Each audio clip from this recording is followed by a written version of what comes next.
from Thailand. This is just one sign of remarkable diversity at the heart of your region as we meet at a time of proliferating divisions and crises.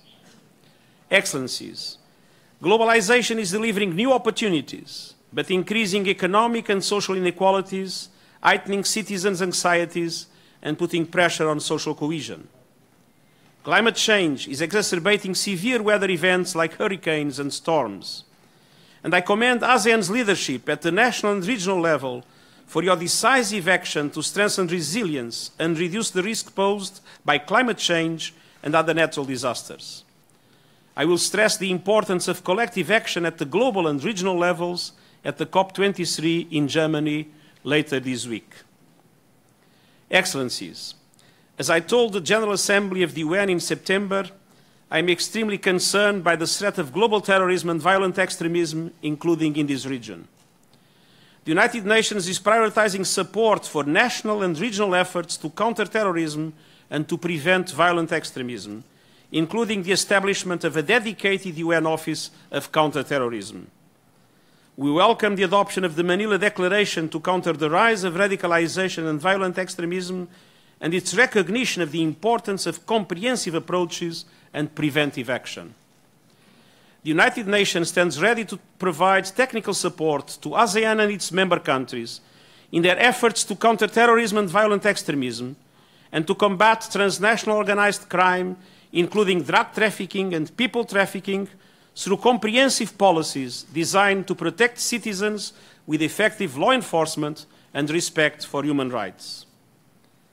Excellencies, the international community must raise the level of its response to all these complex threats.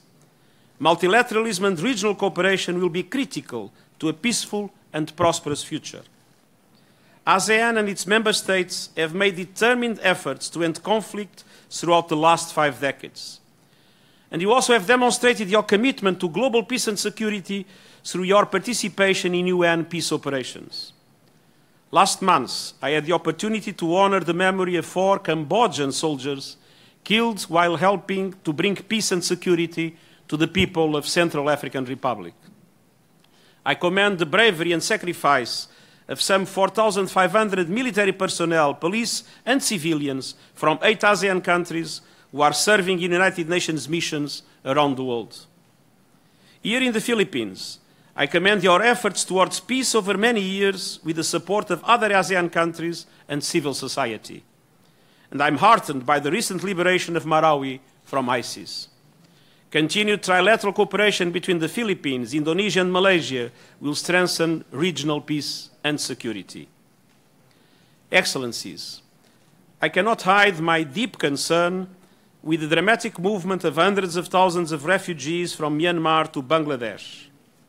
It is a worrying escalation in a protracted tragedy and a potential source of instability in the region and radicalization. The United Nations welcomes constructive approaches by ASEAN, including the provision of humanitarian aid to northern Rakhine. Since the beginning of the crisis and beyond the end of violence, I have called for unhindered humanitarian access to affected communities and the right to safe, voluntary and dignified return of those who fled to their places of origin. Addressing the underlying issues for implementing the recommendations of the Advisory Commission on Rakhine will also be critical to reverse this tragedy. Excellencies, sustainable and inclusive development is the best way to prevent both conflict and violent extremism. This is at the heart of the 2030 Agenda for Sustainable Development, our blueprint for a safe and prosperous future on a healthy planet, and central to the ASEAN Community Vision 2025. Economic growth in this region has lifted millions out of extreme poverty in the past 5 decades. The region was one of the best performers on the Millennium Development Goals. As it powers its way to becoming the world's 4th largest economy by 2050, we look forward to including millions more in the shared benefits of prosperity. In line with the 2030 Agenda and the Sustainable Development Goals, the principles of democratic governance, rule of law, and respect for human rights, the United Nations also stands ready to cooperate with you in strengthening the ASEAN Intergovernmental Commission on Human Rights. Excellencies, Strengthened partnership with regional organizations, including ASEAN, are a priority for me and a critical pillar of any proposal to reform the United Nations.